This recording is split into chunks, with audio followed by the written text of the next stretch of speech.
What's up, everyone? Welcome to Dipped in Tone. I'm Rhett. I'm Zach. I'm Paul Waller. Natural. Hey. We didn't even work that out beforehand, man. Rolled right into it. So we are here at NAMM 2025 at the Fender. I don't think you could call this a booth necessarily. Paul, where are we? Some service hallway, I think. Perfect.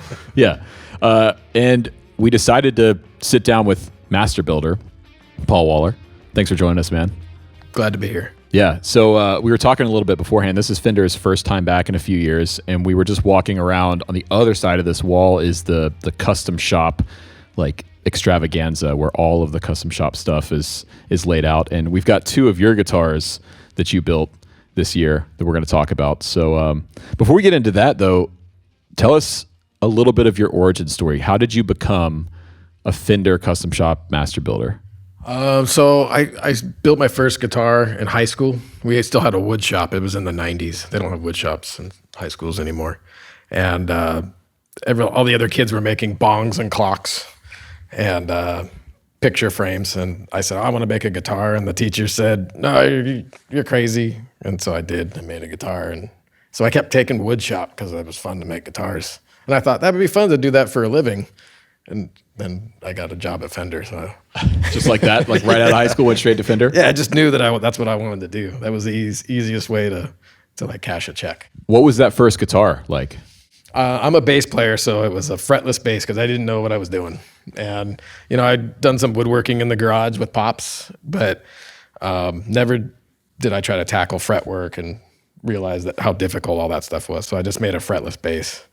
And then the second one, then I tried some frets, and they didn't turn out very good. But so the fretless thing you weren't like a Jocko fan. You just did it out of necessity. I was listening to all kinds of stuff, and one of my biggest influences was Primus, and Sailing the Seas of Cheese had come out, and then I was like, I need a 6-string.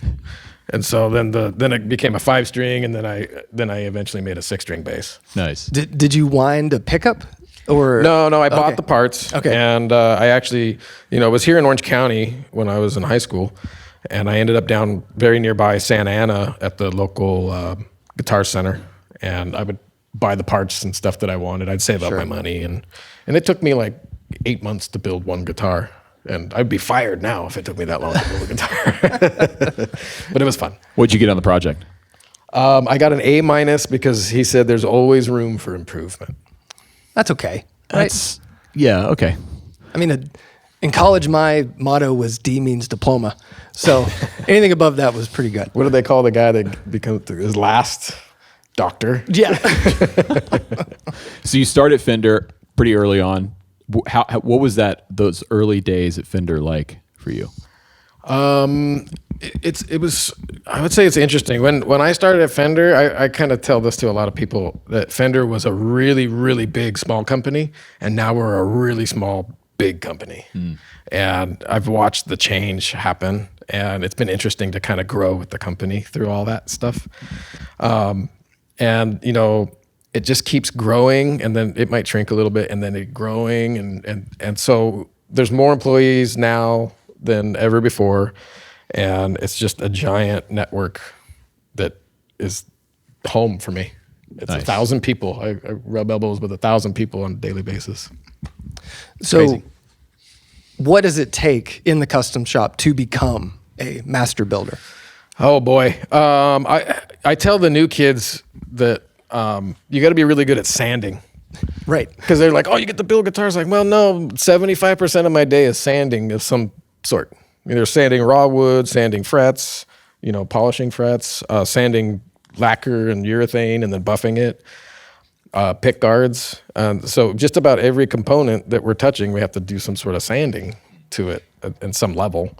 And it's so when the kids that want to come into the shop are like, how are you at sanding? They're like, I don't like sanding. I'm like, get out. You're in the wrong business, it's man. all sanding. I should be sponsored by like a sanding company or something.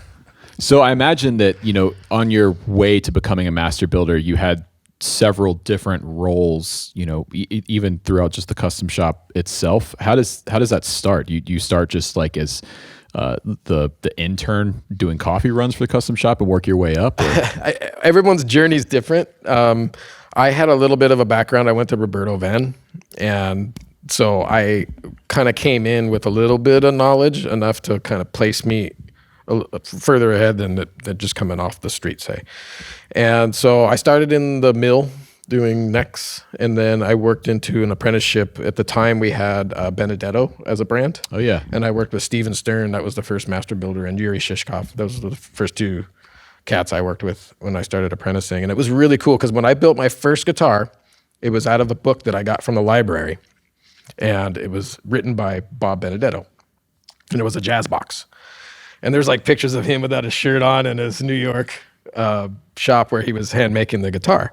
And so now I started my apprenticeship, and then I met Bob, and it was really full circle for me. Yeah. And being 23 years old and having that, I was like, wow, I'm in the right place. That's right where I'm supposed to be. Nice, man. That's cool. So we have a couple of your pieces here, and this one right here to your left really kind of prompted Rhett and I to think about, what do you and other master builders, when you're trying to get inspired for these sort of builds, how much reference do you have with vintage pieces and those sort of pieces like at the custom shop, so you can know that what you're doing on something like this is right? Because that's the hard part is, I think relics have come so far and now they finally do look right, but that doesn't happen by accident. It's a lot of work to get to that point. Yeah, anytime we have a vintage guitar come in, whether it's an artist guitar or just a vintage guitar that has no connotation to, a person, we have all the people look at it that are doing the relic stuff, and even the up-and-comers, because we want them to see and feel what the texture is and look at the hardware and all the details. And then just doing that over the years and seeing hundreds and hundreds of guitars, and then emulating and trying new techniques to emulate. When we do these artist models, these limited edition, super collectible guitars, a lot of R&D happens on the fly while we're trying to emulate the guitar. And we were trying to fool the artist that owns the guitar, that plays the guitar every day, into thinking that the thing that I made is the same. Right. Do you guys dive deep in thinking, I wonder what made that ding or that scratch, or was that a coil cable that was in the case and you try to... Yeah, there's some Columbo stuff going on. Yeah, for sure. And funny that you say that, the coily thing, because it leaves a very, very definitive kind of hash-looking mark on the back. And somebody said, what did that? And I was like, coily cord. And they're like, oh yeah, because it would bite into the lacquer. Yeah, it would. Yeah, on that kind of stuff, I mean, I know, for instance, like old Gretches or whatever, each model or brand of guitar would have its own sort of idiosyncrasies in how it would age. Like Gretches, the binding would rot if they sat in the cases. Is that something that you're thinking about with a specific model? Like, on a Blackguard Telly, they all tended to wear in this one way, or the finish would wear in this one way, or is it just on a guitar by guitar basis? Yeah, I approach the artist emulated guitars different, because those are we're doing something specific. But there's some of those things I'm not going to do on a regular relic guitar for a customer. So there's some no-go zones. Yeah. And taking chunks of wood out in the neck, which does happen, especially out here when you get friendly with the drummer and his cymbals. We don't do that real heavy dinging for our customers. We let them play with the drummer and do that themselves. So that kind of stuff we kind of shy away from. And then obviously everyone kind of has their own technique of arm wear and back wear and edge wear, kind of where it would be, and then obviously neck wear.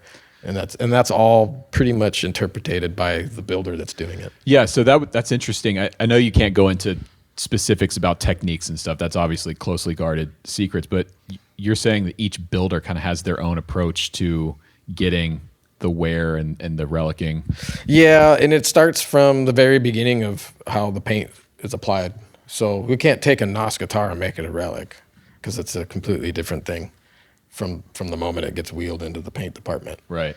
And that's all I'm going to say about that. Can you tell us about this guitar, the Telly? Yeah, so the Telly, I work with this dude, his name is Keith, and he's always kind of on my mind when I'm making stuff for shows. And it's just kind of the same vibe that he's got going on with one of his guitars. And I'm not copying the guitar. I just wanted to kind of get in that world. So it's a bird's eye maple neck. It's a 53 soft V neck shape, which is one of my favorites.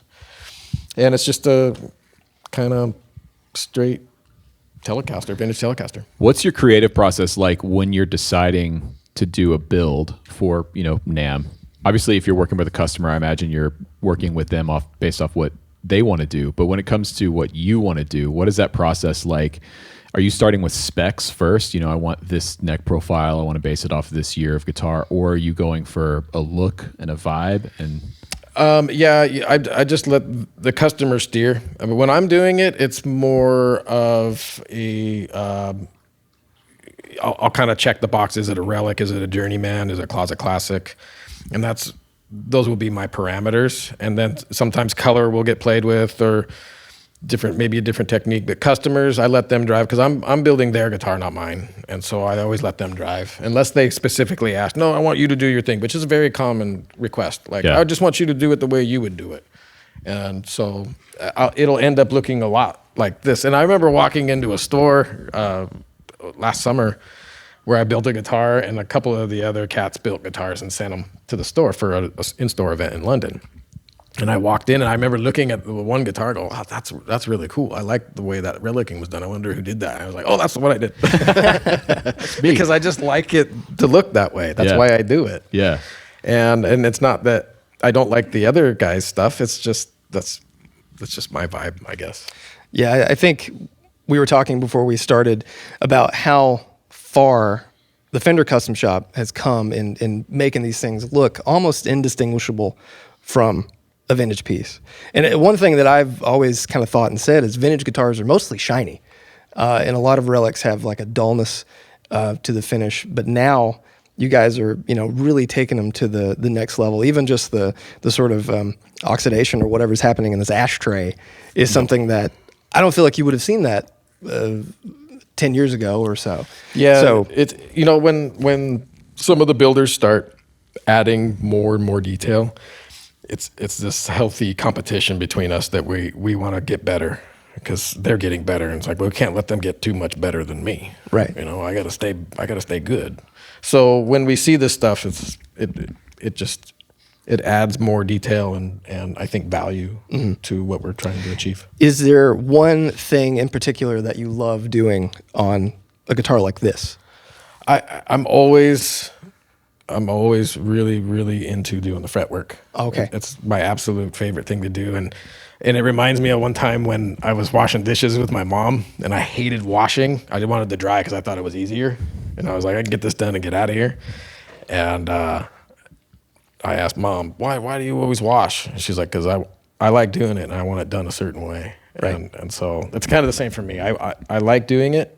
I love doing it. And it needs to be a certain way. It needs to be my way. Right. And my way is the best. So I think you kind of have a unique perspective as a master builder because you get a lot of experience with some of the best vintage Fenders ever made when stuff gets sent in and artist guitars and stuff. But then you also get to build new guitars that sort of capture that mojo. So sort of a two-part question. Part one is, why are we so obsessed with vintage guitars as guitar players? And the second part is, how do you go about trying to capture the mojo or the vibe that some of these vintage pieces have and bring them into a new guitar? For me, vintage guitars, they do have a tonal quality that is really hard to achieve from a brand new perspective. I would say we make the best single coil on the planet, and I always tell people we're the biggest pickup manufacturer on the planet because we make every pickup that goes into our guitars, and we're the biggest instrument manufacturer. Therefore, we are the biggest pickup manufacturer, and we make a really good single coil pickup. However, the brand new pickup, the brand new magnet, and the fresh gaussing and all that, it ends up being a little bit more sparkly and brighter than a guitar that's been around for a little while that maybe has a little bit of this going on. And that's something that we think is delicious to our ears. And it's really hard to emulate that, exactly. There's things we can do to manipulate it, but we can't get there exactly. We can get really, really close. And it also depends on what you're running it through. The signal path is very important to fooling somebody into thinking that it's a vintage guitar. But when you plug it straight into an amp, you can A/B, and I think even with the blindfold, you could tell the difference. And I think that's the biggest draw to a vintage instrument. Obviously, the value and the collectability and the scarcity of it, all that stuff plays a role in it. But we keep going back because it's delicious for our ears. And then for us, it's a feel. A lot of our customers say, we just love the way that a relic feels without the paint on the back of the neck, and it feels worn in, and it just feels more comfortable. Yeah. And that's a big part of what we're selling is comfort. Yeah, that's totally it for me. There's, the never-ending debate online about relics versus people that hate relics or whatever. And for me, it's like being able to buy a great pair of shoes or something that are already worn in and broken in. Or for me also, it's like I don't feel precious about a relic guitar. I can take it out and use it and, get those first few dings on it and not be worried about it. But first and foremost is the feel. Yeah. Yeah. Yeah, I think that a lot of people get kind of freaked out about spending that much money on a relic, but it, like you said, it just has this immediate broken feel that is so comfortable, and it just makes you want to play it. There's the idea of spending money on a piece that is relic, whether it's something road worn or all the way up to this level, to me, I'm just wanting to enjoy it and gig it and play it as much as possible because it's so much more comfortable for me to express myself with. Yeah, and that's it, right? When you feel comfortable, you play better. Yeah. We want to make you comfortable. Yeah. So you play better. All right, I want to talk about this guitar. I've been staring at this since they brought it out. Tell us about this Strat. So we have, a pretty talented staff of folks that work in the paint department. And one gentleman in particular, his name's Mike Eshelman. He worked at Fender in the 90s, and then he left and went and painted cars and hot rods and motorcycles and stuff for a long time. Ended up coming back to Fender. And he kind of wanted to do the 9-to-5 thing. And I never worked with him back then because I was not there at the time. But I knew of him. He was kind of a legend. And so he said, I want to paint something crazy for one of your shows. And I was like, okay, yeah, I got something. And I said, he showed me a couple of things that he was working on. And one of them was a koi fish. And I was like, oh, that looks really good. And I had this body, this quilted maple top body. And I thought that would look good as the water, as the base for it. I said, do a koi fish and go nuts. That's all I said. And that's what came out of it. And every day he'd bring it to me. He showed me the layout and what he wanted to do. And he would talk about the flower, and there's like glitter in the middle of the flower and gold leafing all around the edge and the koi. And I just thought it was a really cool design. And I said, yeah, go nuts. So it was all him. It was just me saying, go nuts. I want to show people how talented you are. I mean, it's a really good showcase of that. The detail on it, it's like the closer you get to it, the more stuff starts to pop out in the paint job. It's wild. And then in the right lighting, it looks three-dimensional. It's crazy. Yeah. It's beautiful, man. Is there a different mindset you have to have going into building something like that? Like prepping yourself to know, okay, we'll take off rings, everything that could possibly touch it, as opposed to this guy. I'm a very moody person. It depends on how much coffee and what time of day it is. And so I kind of lay out my day based on that, and I will specifically save something to assemble like that until I'm in a really good mood. Sure. And it's important because I've messed up a few before. Right. Don't tell anybody. Man. And then the relic thing, I also have to be in the right mood to do that. Right. In my scheduling, as I'm building stuff, I will kind of, based on my mood, go down and pick, I'm going to do a relic today, or I'm going to do a closet classic, or I'm going to put that NOS together. I want to stoke out my customer and send it to him so that he'll have it by the weekend, So I do kind of mix it up a little bit. Yeah, I imagine, on a guitar like this, it's easy to know when you're finished, right? You've the paint job is done. You've assembled it. You've tested it out. Everything's good to go. On a relic, though, how do you know when you're done? Because you could theoretically just keep going and keep adding detail and stuff. So how do you decide this is done and ready to be assembled and go out the door? If it's a spec piece for a show, then I'll just kind of take it to wherever it's kind of letting me take it. It's weird when you get into it and you start doing this relicing process. Sometimes it goes more than you want, and you just kind of have to go with it. And it happens to all of us. Yeah. And sometimes we're like, it's supposed to be a relic, but it ended up being a little bit of a heavy relic. It happens. Yeah. When it's for a customer and they have, kind of some parameters and they say, I want to keep it journeyman, then you got to kind of make sure you don't go too ease crazy up on it. Yeah. You got to choose your music wisely when you're working. Because if you have System of a Down on it, you're going to end up with a heavy relic real quick. Ask me how I know. Is there something that you look for sonically when like a guitar is done, when it's all buttoned up? Like, do you have like a certain sound or a certain thing that you're looking for that you expect out of like a Telecaster or a Stratocaster? Yeah, I mean, especially it's kind of like a baker, There's some quality control. And it should be something. And every once in a while, one will come out and like, well, that one's really good. And I don't know why. We still don't know why. Scientifically, we haven't figured out why. And we tried to get NASA involved. They're like, we're busy. We're in space. We don't care about your tone seeking. And, everyone has theories as to what it is. But I will say that less paint sure does help a lot. And that's something that is pretty much, I would say, in the 90 percentile of people agreeing on, okay, yeah, I agree with that. And I say that because we've built guitars as a prototype, raw wood, put all the components on, play the guitar, sounds great. And then we send it through the paint department and finish it out, sounds a little different. Yeah, maybe not quite as good, but it's all relative to what you think is good. Yeah. Yeah, it's totally subjective. Yeah. Right? This whole thing.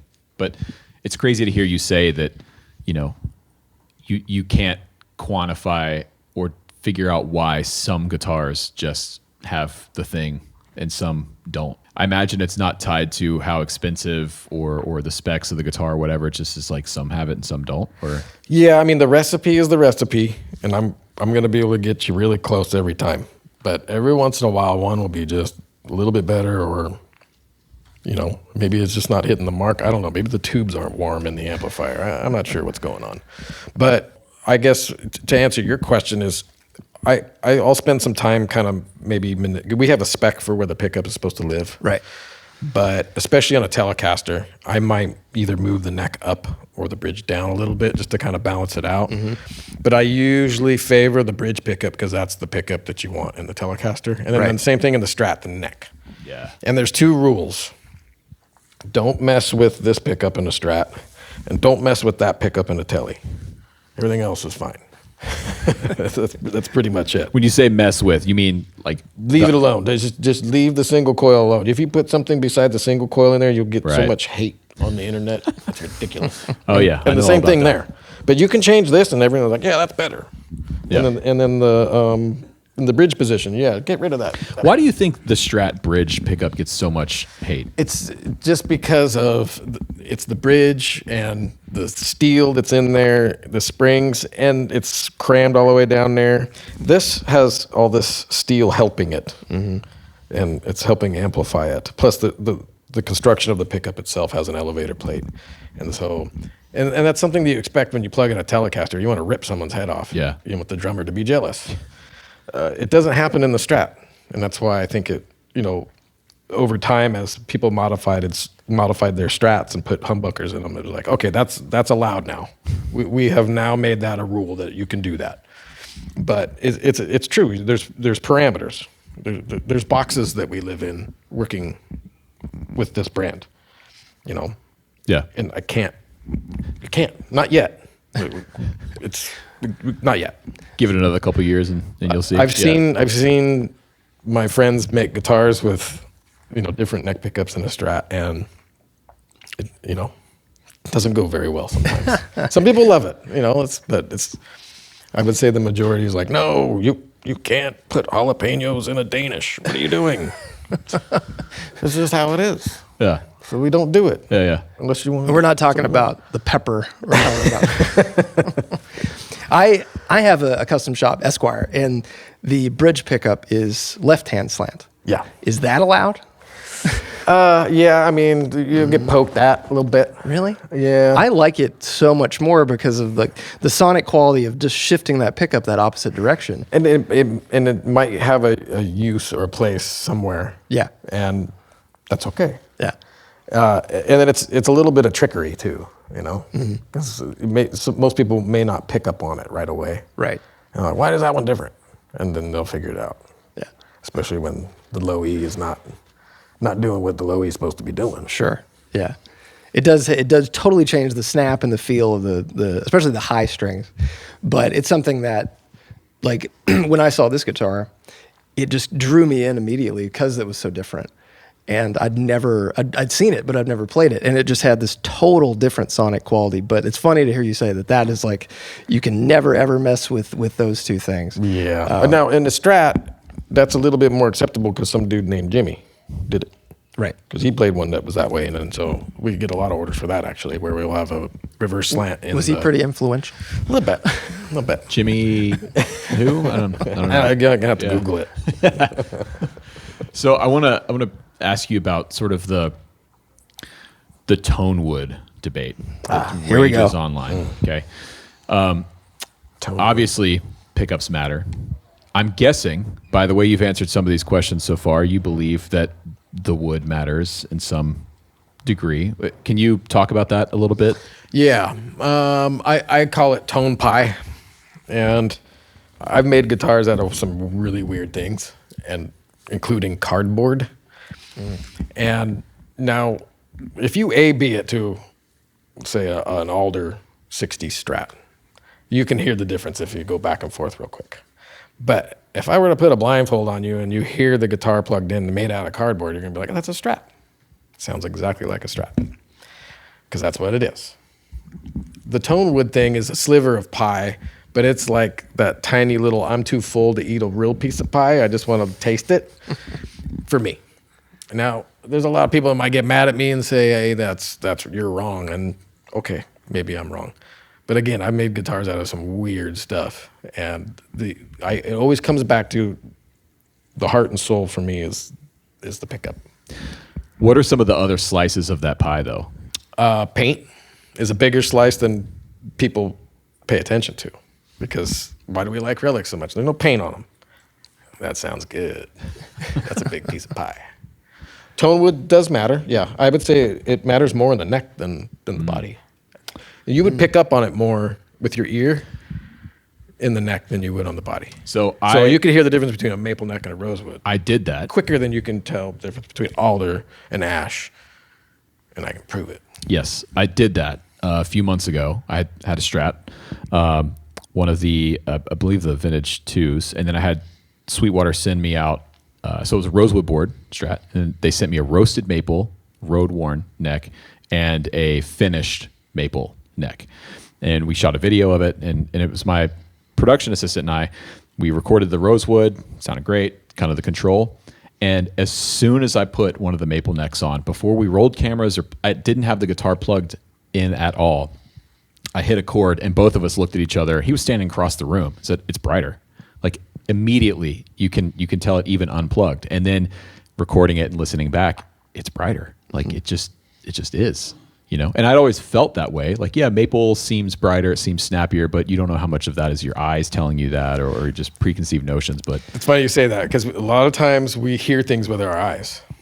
Yeah, that's the 100%. what we see. Do you think that it's because everyone always talks about fretboard, and do you think it's more to do with the fact that, especially on a lot of maple neck, Telecasters and stuff, it's just one piece? Yeah, fretboard included, because ebony sounds dramatically different than rosewood. Yeah, I mean, like noticeably different. Mm-hmm. And so it just totally changes the entire characteristic of the neck itself. No, it's not just like the sound of that thin piece of ebony, just like making the guitar have a different tonality. It's the sum of all the parts together.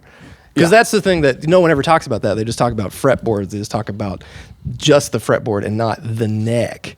And I think that I'd never thought about it like that, it being just the neck itself. Yeah, and there's a lot of, I don't know, there's a lot of conversations that happen about it, but it's just chatter for me because I've been doing it most of my adult life. Yeah. And I've heard a lot of different guitars. Yeah. Like myself and my colleagues included, we've probably collectively heard more guitars than most people on the planet. Right. So if anybody has an opinion about it, it should be us. But a lot of times we still get like, no, you're wrong. Okay, I'm wrong. I don't know what I'm talking about. So what I'm hearing is there's just no hope of this debate ever being settled. No, but it makes it interesting. Yeah. And it gives us something more to talk about and keep looking. I always tell people, like, as I put together puzzles with my daughter, and the best part is when you're in the middle of the puzzle because you've already got the edges. Like, I don't know how you build a puzzle, but I always do the edges first because that's the right way to do it. And then you start working on sections, right? But when you get towards the end and it starts going too fast, and then you're like, oh, it's over. I don't want it to be over. I don't want the conversation to be over. Let's keep fighting about it. Yeah. And then let's keep testing it, and let's keep buying more guitars. And you want a maple one, you want an ebony one, and you want a rosewood? I'll build you all three. And then you'll have all the flavors. And it's just more fun that way. Yeah. Yeah, guitar's supposed to be fun. All this stuff is music, everything. This is supposed to be fun. Sometimes we forget to have fun because we want to be right. Yeah, for sure. Speaking of fun, like with your building process, what is the most fun and interesting part of the process for you? It depends on the guitar. So, like customer guitars where I actually talk to the person, kind of the beginning and helping them go down the journey. And then sometimes the most rewarding for me is the end when they get the guitar and they're just like, this is the best thing. It's my new number one. I mean, that's what we strive to do, is build number ones for people. And it just makes us feel good, you know? If it's, you know, like a spec piece, obviously I'm more concerned about, because I don't know who's going to buy this guitar at this show. I don't know who's going to end up with this guitar. And all I can do is try to make it the best version I can so that somebody else will like it as much as I do. I'm going to spend more time kind of focusing on making sure that the details match, from the amount of relicking to the hardware to the neck and all that, because it gets a little tricky, you know, because we don't do them at the same time necessarily. I mean, we have the neck and the body and we're doing the relicking, but it's not like they're together. Right. So it's you know, you have to kind of figure it out as you go, how much relicking goes on the body. And sometimes you put them together and you're like, no, it's not right. And either it needs more neck or it needs more back wear or whatever, because you got to sell the story. How did all of these things happen to that guitar? And every nick, every dent, every scratch needs to have a story behind it. Right. And so sometimes you have to add some more. Yeah. Right. Yeah, I think the telling of the story, that's like kind of circling back to what I said earlier about how far the Fender Custom Shop has come in the relicking and making it realistic. Is I think that's something that if you're a budding guitar builder and you're watching this and you're relicking guitars, you have to think about those things, because if there's gigantic wear in a place where no hand would ever touch, it really kills the illusion that it was ever old. Yeah. And it's something that I think that you guys are really doing well. Even though and I'm sure you guys have seen it too, where you look at an original vintage guitar and there'll be some weird thing. You're like, how did that happen? Yeah. We still won't do that unless it's a replication. We won't do that even though it could happen. Right. Because it doesn't fit. I notice that sometimes with maple fretboards on relic guitars, where it's like the wear doesn't, on the fingerboard, it's like this guy spent a lot of time in like B flat Phrygian or something. Like it's all down here. Yeah. What are they playing down there? Like, Tom York, give me my guitar back. So when you're working with the younger up and coming builders in the custom shop, what are some of the things that you try and instill in them early on in terms of building like techniques, like the stuff that really matters? You mentioned sanding a lot. I mean, most of it is sanding, but are there other parts of the building process that you would point towards? Because we have pretty good selection of our audience are people that not just interested in guitar, but also build stuff themselves. Hobby So, builders and stuff. Yeah. Boy, that's tough. It's a lot. It's a lot of stuff because, we're doing the whole thing. I would say if you're going to do it, even as a hobbyist, paying a lot of attention to the fret work because it's super important. Yeah. And then if you're gonna do it, get the quality components. Spend the money and get the good pickups. You can save some money on the tone wood because it doesn't matter as much as having a good pickup. Yeah. My opinion, don't get mad, but make the neck good, make it nice, make it straight, make it play good. Also, there's a lot of things that go into making a neck. It's not easy. And if you tour our Corona facility or any of our facilities really, you'll see that in the mill, 75% of the mill is making a neck. And like 25% is making the body. And there's a reason for that because of all the steps and everything that's involved in making that neck. It's really complicated. And that's kind of, what makes or breaks you as a builder is how good are you at making a neck? Like you can make a body, you can take a cabinet door and put a pickup on it, bolt a neck to it, and you got a guitar. You can melt a bunch of crayons and make a YouTube video and you make a guitar. I made a guitar. Yeah, but did you make the neck? Yeah. No, you didn't make the neck. So I'm always encouraging them to spend some time out in the mill and do fret work, learning how to true the board and level crown and polish, all that stuff. Rounding the edge. Everyone has their own kind of technique of how to round the edge, all that stuff. And then also it needs to be cohesive when it's done. A lot of the apprentices have built guitars for this show, and it's cool to see them proud with their guitar when they're done at the end. And I'm like, I remember when I used to feel that way. That was a long time ago. No, I'm just kidding. I still feel proud. But to see that excitement and that energy, it's good for us too. Yeah. And I would say it's true for the builders as well as the assistants. There's different strengths and weaknesses. And I will tell the assistants that focus on your weaknesses and get better at them. Like if you're not good at wiring, wire 100 pick guards, and then you'll be good at wiring. Yeah. And buffing, same thing. Whatever it is, just do it 100, 1,000 times until you get good at it, and that way you feel confident about it. Yeah. Because the stuff that they're already good at, they're already good at it. I got to tour the Corona facility back in August, and it's my first time there. And one of the things that stuck out to me is that one, a lot of the original machines and parts of the facility are still there and working and being made.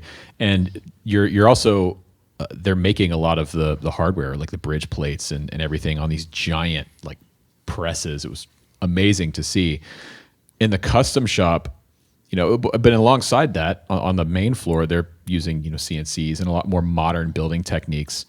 On the custom shop, how are you blending the modern building techniques with the old school stuff, particularly on the more vintage inspired instruments like that? Is it still a combination? Yeah. So we in the custom shop specifically only use the CNC for the perimeter for the headstock to make sure that the tolerances are good. Because one of the important things for me when I'm putting together a guitar is to make sure that the neck fits nicely in the pocket. There's no shelf, all that. That's kind of one of those quality control things. The CNC helps us with that.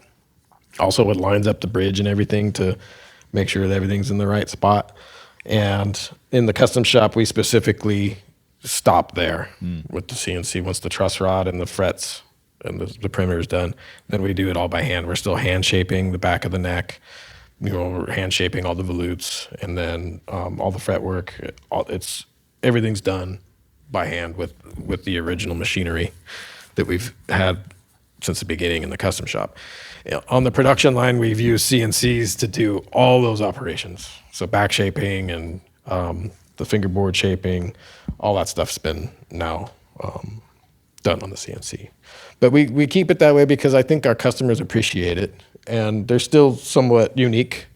Plus, it's fun to go out and shape a neck. Yeah. And that's one of the things that a lot of the young builders want to do. They want to learn how to do all that stuff, and it's a kind of a higher skill. Yeah.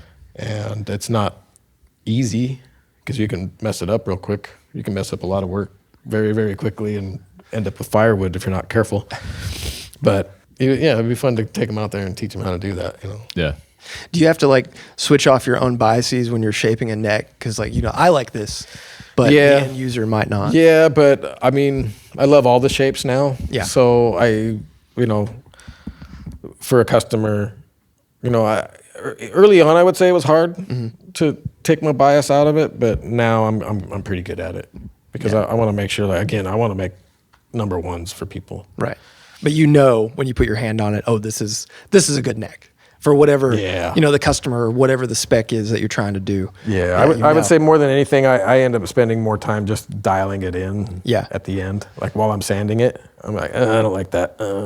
Maybe a little dip here or there and try to feather it out and get the shoulders just right. I spend a lot of time on shaping the volutes area specific on the back of the neck. What I'm talking about is this area here. Right.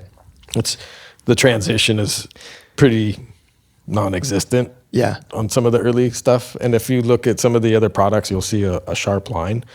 Some of it is traditional and some of it is not. And I don't know, I'm just weird. I like to do it era specific. Well, that's a part of a guitar for a vintage piece that is so specific that if it's not right, if you flip a modern guitar around, you can see it immediately.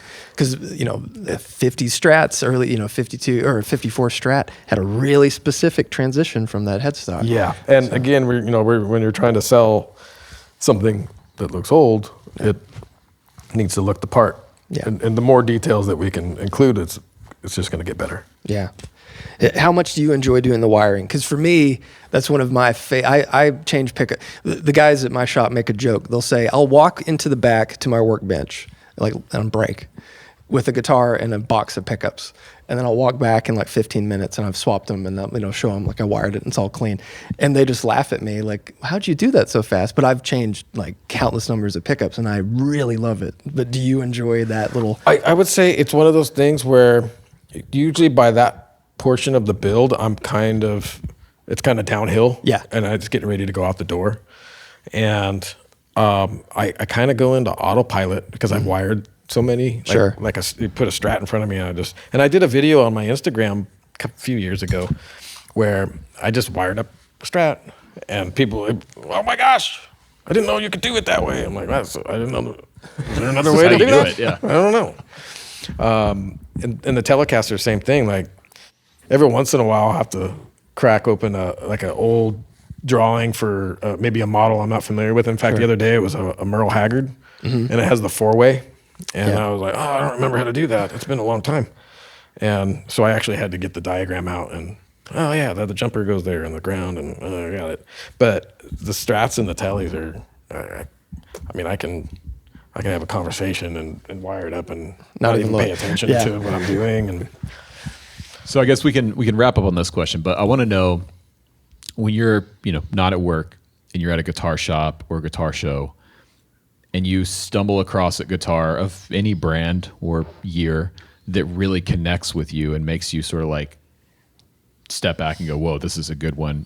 What characteristics are you looking for or stand out to you? The latest that pop into my head would be vintage guitars. Other brands that I don't dare say its name. I wouldn't make it very far out the door. And it's the tone. Because there's some magical old guitars. They are magical. And we don't know why. Again, we need NASA to come in and do some tests, but they're busy. And every once in a while I hear something like, what is that? And I remember going into a one store and hearing one and just like, that is the greatest sounding humbucker I've ever heard in my life. What is that thing? It's a $300,000 guitar. Oh boy. It's worth every penny. It's magical. Do you think there's any validity to the idea that old guitars that were played more sound better? There's another, now that's a different show now, isn't it? You're going to have to call me back on the show and we have to talk about that. I think I was at Carter in Nashville, Drink, and they had what appeared to be the 57th Fender Stratocaster ever made. Allegedly. Allegedly, that was like the serial number, and I know they weren't absolutely sequential, but it looked brand new, and it was amazing. But I've played some other early ones that were super clean and just there's nothing there. Yeah. So I know that's not the be all end all case, but I think for the most part, when I've played ones that have had some love, some music has gone into it. Yeah. It gives more music out of it. Yeah. That's a good topic for. I don't know. I could go on for another hour about that, but I did have a funny story of somebody that wanted a guitar repaired, and the thing was in shambles. I'm like, can you put it back together? There's some songs in there, and I need to get them out. Yeah, that's true. Like, yeah, I'll get it fixed for you. That's awesome. And that was really nice because, sometimes certain guitars have certain songs. One guitar does one thing really well, and it does that thing, and you need that guitar to do that thing. Yeah. That's right. Yeah. Paul, thank you so much for taking the time with us today, man. It's a real honor to get to talk to you and see your builds here, and really appreciate it, man. My pleasure.